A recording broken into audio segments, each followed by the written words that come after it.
and work again. How about that? It just shows you. The jobs are there if you get off your backside and get on your bike. And if I can hang on to this job, a bike's the first thing I'm saving up for. Oh, broke up my wound. You seem a bit down at dumps, Mother. Don't say it wireless is on blink again. Oh, it's true what they say. Children bring thee naught but grief and sorrow. You never hit club again? Has something not happened what should have happened? How could something not happen that should have happened? And what should happen before that happened hasn't happened for years in this house. If you're talking about that there, well, you know my opinion. It's not necessarily that what causes it. Tommy Higgins reckons as how eating black puddings on an empty stomach is one thing that'll bring it on. That's why they call it Pudding Club. You'd best know. And you'd best sit down when I tell you. This our Matt. Our Matt? If he does what he's a mind to do this night, he'll be in gallows at Strangeways and exercises. Hey, you don't mean he's gone for hangman's job? Who pushed him to get his knock time badge at Cubs, eh? And now, look, he walks straight into a good job. Qualifications, you see. You're not understanding, man. I'm telling you, the lad's going to swing. He took gun from that drawer. What gun? The gun our Jack took from that hothead while strike was on, as you know. He's taken it from this house, and he's gone to do murder. Oh, no, Mother. He's probably gone after hedgehogs up Pot Common. 'Tis not hedgehogs our lad's going to kill. 'Tis his own father. You what? He's not still bearing a grudge, is he? Just because I wouldn't let him keep his frog spot on it, Lavvy, that time. Well, I was thinking of frogs as much as myself. 'Tis Bradley Hardacre as our Matt's gone to kill. You mean? Aye. That lad's father is Bradley Hardacre, not you. You're not even a relation. Don't be worried there, Mother. You didn't have to do that sort of thing. Aye, Bradley Hardacre. Your hour is nigh. The hand of vengeance is going to strike thee down.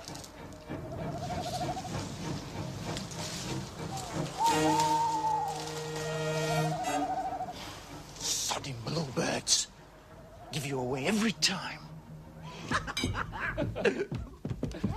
Austin, meet my friend Guy Baggers. I suppose you're up at the varsity. Whenever I get the chance. And what are you studying? Oh, it's so amusing. Guy always pretends that he's training to be a spy for the Russians. Well, I don't know why you laugh. It's true. I intend to spend my whole life working for old Joe. Well, Joe Stalin, you know. Oh, yes. Father speaks very highly of him. He's a good customer of ours. We've a contract to supply the Soviet army with 500,000 camp beds. Yes, well, it's a man's life in the Russian army. Amuse your friend somewhere else, Morris. Me and your brother have men's talk to attend to, so hop it. You wish you wouldn't treat me like a child, Father? I must apologize for my father, Guy. Oh, no. So wonderfully virile, in an old-fashioned sort of way. What would you say to a turn in the garden for dinner? All right. Or failing that, we could go for a tramp in the woods. I knew from the moment we brought in that Red Indian outfit. You remember where he wore the feathers, don't you? Aren't we all sent? Yes, Father. The head of the tunnel is directly beneath the cottage hospital, the former cottage workhouse where you spent those unhappy childhood years. Yes, you don't have to keep reminding us. I think my motive is fairly well established by now. Enough of this talk. You'll need those. It's amazing. They look just like sugar lumps. Pure SPD. Perfectly stable. Unless, of course, they're made warm and moist. Now, synchronized watches. I want that explosion to occur at midnight on the dot. But I still don't see how I'm to detonate the explosion. Why do you think I made them in the shape of sugar lumps? All you got to do is to get them warm and wet at the same time. I'm not sucking these for anyone. Oh, give me strength. All your years in British industry, you've never heard of the tea break? But I don't drink tea. George Fairchild does.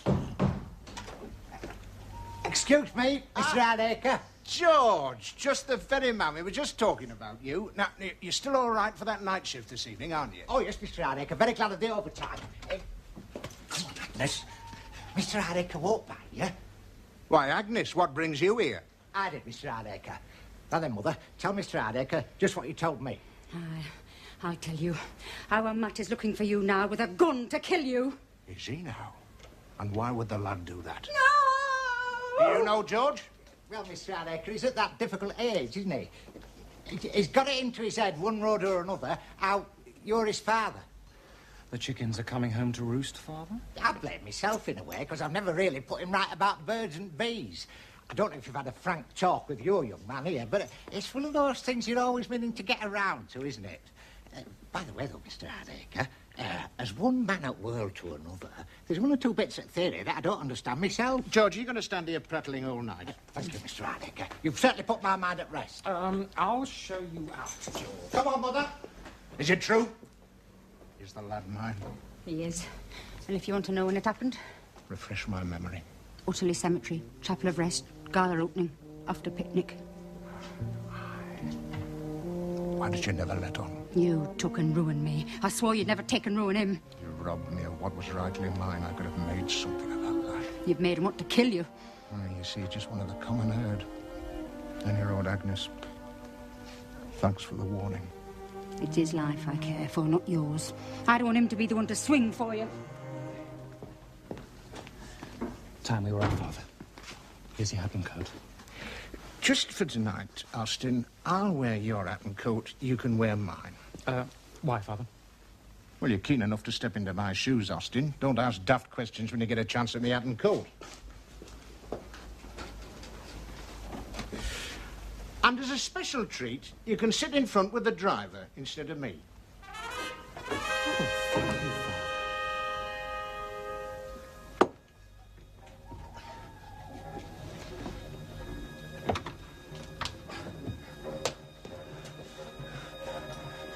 Bradley Hardacre, if you've got prayers to say them now. Oh, sorry, missus. I'm looking for Bradley Hardacre. Then you're looking in the wrong place. He's never in bed as early as this, at least not in his own home. Oh, I'll be off then. I'm sorry, missus. I'm not Mrs. I'm Lady Patience Hardacre. Ah, so you're his wife. Then this must be his bedroom. Oh, the simple naivete of the slum dweller. Is that a gun in your hand? Oh, yes, I was going to shoot him. I am going to shoot him. Who's trying to stop you? I just want to know why you're jumping the queue. Don't you try and talk me out of it. What are you doing with my wheelchair? Hoping to use it for your getaway? I'm sorry, but I have to make sure you cannot follow me or raise the alarm. You silly boy. Come back here and let's talk about this. No. I intend to search this house till I flush him out and shoot him down like the dog he is. You're too young and beautiful to waste your life like this. Do you know what they'll do to you? I don't care what anybody does to me. That's the most promising thing you've said tonight. Now come away from that door. He's had it coming. All these years he's been a tyrant round here. Well, now he's going to get it. He gets more than his share already. This time someone else is going to get it. What the? But the wheelchair. I thought you couldn't walk. I find it convenient for you to think that. I thought your legs were wasted. They are on my husband.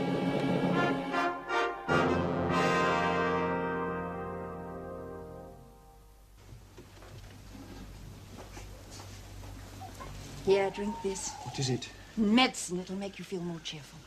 I must tell you, Lady Patience, my resolve is unshaken. I still mean to kill your husband. How do I know you're not just saying that to make me like you? Eh? Oh, you wild, impulsive, beautiful creature. I begin to appreciate what Charlotte sees in you. Now, that's the old trouble. Because it can never be fulfilled between me and Charlotte. You're not here under false pretenses, I hope. Oh, Charlotte, Charlotte. You see, Lady Patience, Bradley Hardacre has made sure I can never consummate. Oh, my God, how frightful. You're not the first it's happened to. There was a young fellow from Buckingham who came once to woo Charlotte, but Bradley had him sent away with his tail between his legs and not much else. Yes. And there's a wound in my heart that can never be healed. Your heart, you say? Yes. But apart from that, physically, you're all right, are you? You see, Lady Patience, and perhaps this will help you to understand and forgive when I shoot your husband, but your daughter Charlotte is my sister. Now, do not get confused. This does not mean that you're my mother. Oh, I'm so terribly glad to hear that. It would quite have upset my plans for you. You're not shocked? Shocked? There are enough of my husband's bastards here about to start a football team. In fact, there was some talk of applying to what I believe is called the Northern Premier League. Hey, you don't know if they're looking for a good inside left. No, I've finished with football. It's all right for the rest of them. It's only me what's promised to my own sister. Oh, it must be very distressing for you. But you'll soon be getting to know other interesting ladies. There could never be anyone else like Charlotte. Where would I find anyone with her looks and breeding, her Warm heart and high position. Oh, you haven't started looking. An enlightened society, Morris, would put the very highest value on people of our sort. They'd hand us the reins of power and say, get on with it. Ride us, whip us, thrash us, do as you please, but for God's sake, take control. Yes. Yes, you're right. Yes. But do they? Oh, this decadent dung heap we call the British Empire hasn't the wit to see that we're its finest flower. And simply aching to be picked. The power is in the hands of people like your father, which is why the revolution must come. Can I clear away now, sir? Because it's gone 10 o'clock and we've diphtheria at home. Get out, you unspeakable creature! Get out and wait till you're called for! And that's another thing. The capitalist class in this country is unforgivably beastly to servants and working people. Yes, I know, but it's so enjoyable. Morris, you don't think that I enjoyed speaking to the girl like that, do you? I do it for the very highest motives. I do like you, Guy. So clever. Yes. You see, it's our duty to be beastly to the lower classes. It makes them see red and so helps bring on the revolution. Super. From now on, I'll try even harder. Now, are you going to join me and become a mole in the establishment and work for the Soviet Union? I rather believe I shall. Splendid fellow. You're the fourth man I've recruited this week. I'd better warn you, Guy. I'm going to be frightfully keen. I say, let's have that made in again. How's that? Can you feel anything yet? No, try higher up. How's that? Oh, it's no use. He's hopeless. Don't give up. I'm sure you'll get back the use of your legs. They're not the only thing a man values the use of, Miss Charlotte. Oh, I know you miners. But you'll soon have your pick and shovel in your hands again. So, I find you again, using all your tricks and wiles to steal my Jack. He's mine! He's mine! Mine, I tell you! No, Miss Isabel. My heart belongs to Charlotte. She saved me, and I love only her. Can I dare hope that you, Miss Charlotte, could love me? Why, yes, Jack, I shall always love you, as a sister loves a brother. For I will be your sister when I marry Matthew. All me life. All me life. Whatever I've done, our Matt's been under my feet, even when he were a baby. I wish now I hadn't rescued him that time the cat sat on him. You cruel, vindictive slut! You've just been teasing him! If you two want to make an exhibition of yourselves, do it in front of paying customers. Get off home, the pair of you. So, Jack Fairchild, the lad who'll not doff his cap to his betters. I'll doff me cap to thee one day, Bradley Hardacre, and that'll be the day I call thee father. Father? Well, you and all, there's an epidemic of this today. You might as well know I mean to lead your daughter to the altar. Then I'm gonna call thee father. Oh, now I'm with you. So that's your ambition, is it? You want to be Bradley Hardacre's son-in-law? You needn't think I'm trying to jump on gravy train by way of lass's bridal train. I can make something of myself in this world under my own steam. Careful you don't go off the rails, lad. Don't get ideas above your station. When I were buried down your pit, I were as low as a man could be, and I set my sights on getting up to the surface. And now I'm here. My sights are set higher still. Aye, the sky's the limit. Fairchild, I don't know if what you just told me counts as ambition or premonition. But either way, you're going up. And sooner than you might think.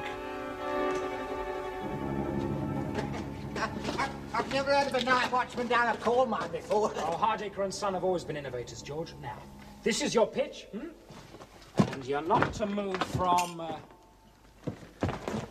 this spot.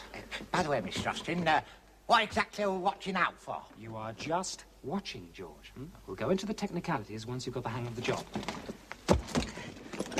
Now, you've brought your tea with you, and you can brew up when it comes your tea break. And that's midnight precisely, George, and not a minute before, mind. Any questions, George? No. No, I don't think so, no. Definitely no. Yes, you have, George. Your question is, excuse me, Mr. Austin, but how will I know when it's midnight? Because you have not got a watch! Oh, aye. As it happens, George, in view of your faithful service, Father and I have decided to present you with this magnificent Hunter timepiece. Normally bestowed, as you know, only on those who've notched up 50 years of continuous willing drudgery. Oh, 'tis handsome. Now, George, You can have your tea break when both of Mickey's hands are pointing straight up at the 12. Right, Mr. Austin. Wilco, Roger. And finally, George, here's 2 sugar lamps for your tea. No, I don't take sugar in my tea, Mr. Austin. Why not? Well, lots of us can't afford sugar in the tea. I'm giving you these, George, that they're free. Yeah, it's very kind of you, Mr. Austin. But I might get a taste for it. Then I'd be hankering for it in every cup of tea I ever had. George, I promise you, George, as a faithful, loyal servant of the company, you can have as much sugar as you want from now till your dying day. Oh. That offer, George, is only valid from midnight. Sometimes, Doctor, I think I'm going mad. Mad, Mrs. Fairchild, is a layman's word which has no place in a modern doctor's lexicon. Now, go on with your story, especially the dirty bits. Well, when I was 6 years old... No, you can skip that. Move on as fast as you like to say the onset of puberty. Well, since that time, I have been passion slave. In thrall, body and soul, mainly body, to a man I hate. You hate him, you say? Aye, but he only has to touch me, and I am aflame with incandescent desire. You amaze me. Having examined George once or twice, I'm surprised he bothers you at all. George? I'm not talking about George, Doctor. And that is my shame. And how often do you think you see this man? When he wants to take me, he just comes and takes me. It can happen any time, night or day. I don't suppose he has a name? That I will not tell you. But I will tell you this. I have a son by him. How exactly does he touch you? And my son has learned the truth. I mean, what is it he does to you? You needn't be abashed. His brain's turned. He wants to kill his own father. You can tell me. I'm a doctor, you know. Don't you understand, Doctor? My son wants to kill his own father. Oh, yes, another Oedipus complex, but the practices you indulge in with this man. Don't tease me, don't tease me. Oh, this is hopeless. I thought I was bad enough, but you're sex mad. Me? According to you, this whole town is a seething hotbed of sexual vice and depravity with everybody at it except me. Just hope you are mad and it's not true.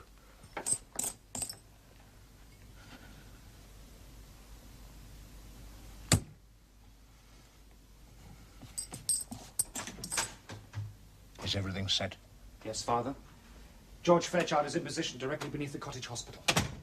The balloon and pretty well everything else goes up at midnight. For the first time, Austin, I can say, well done. And not for the first time, Father, I can say fine words are not enough. I want my inheritance.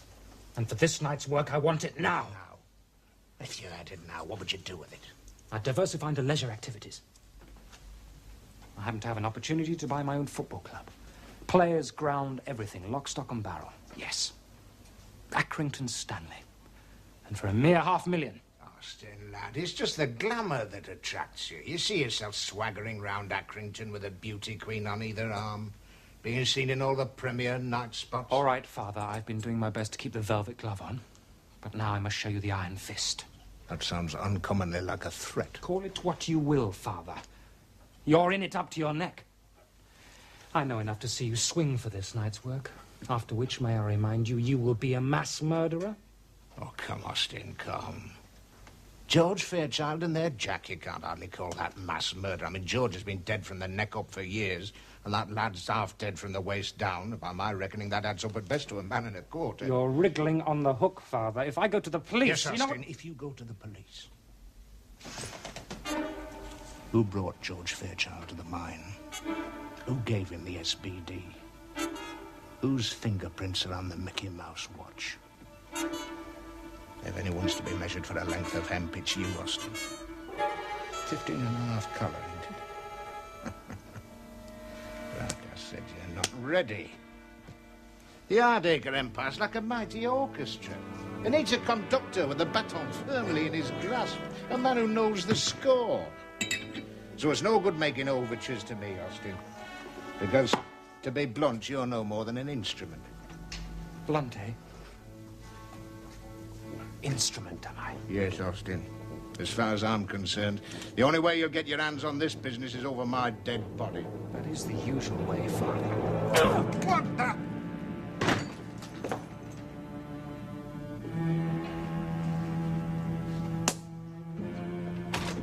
Hellman! my father's had a slight accident. He was, how shall I say, suddenly overcome. Bring the car round and take him to the cottage hospital.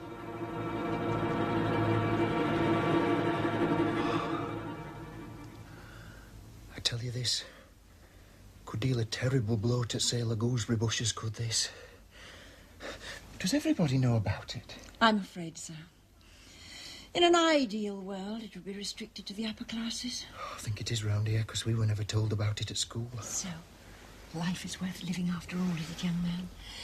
Oh, there's so much for you to learn. Oh, but your honeyed kisses and melting lips, the downy softness of your embrace, these things have robbed me of the fierce resolve that burned within my heart when first I clambered through your window. But that's a good thing, Matt. No, because my anger was all I had left. You see, Charlotte was all in all to me, and now our love can never be. Hadn't it be best all round if I blew my brains out? So, you think you can never be happy again? I know I can't. But I know better. Matt, I'm about to tell you something you must never divulge to a living soul. Charlotte is not your sister. Ah, now that tells me, Lady Patience, there's still one thing you have not grasped. You see, Bradley Hardacre is my dad as well as hers. Bradley may be your dad, but he is certainly not Charlotte's father. No, you see, forgetting about the black bags and the gooseberry bushes Listen, for a minute. Sunshine, I'm telling you, and I ought to know. But what does that make me to Charlotte? Am I her uncle now? I can see I shall have to draw diagrams for you. Take my word for it. There is no impediment to your union. Aren't you overjoyed to hear this news? Well, I would have been. Only I'm damaged goods now. Charlotte won't want me. Charlotte need never know. Aye, that's true. Hello, Mummy. I saw your light on. Why, Matthew! What are you doing in Mummy's bed? Well, if you're right, Mickey, it's only 2 minutes to a tea break. Hey, it's funny. Did anyone have thought there would be sugar lumps? Sugar in my tea. This will be an entirely new experience for me, will this? Proper mind-blowing. Aye. Good. He's coming round. What happened? Dinna fret, Mr. Hardacre. You're in safe hands. You had a wee accident, but your son lost no time in sending you to me. Oh, good. A nurse, take Mr. Hardacre's trousers and bring him a pair of pyjamas at your own discretion. Do you mind? Some of us are trying to sleep in this cottage hospital. Oh, thank you. I was just about to say, where am I?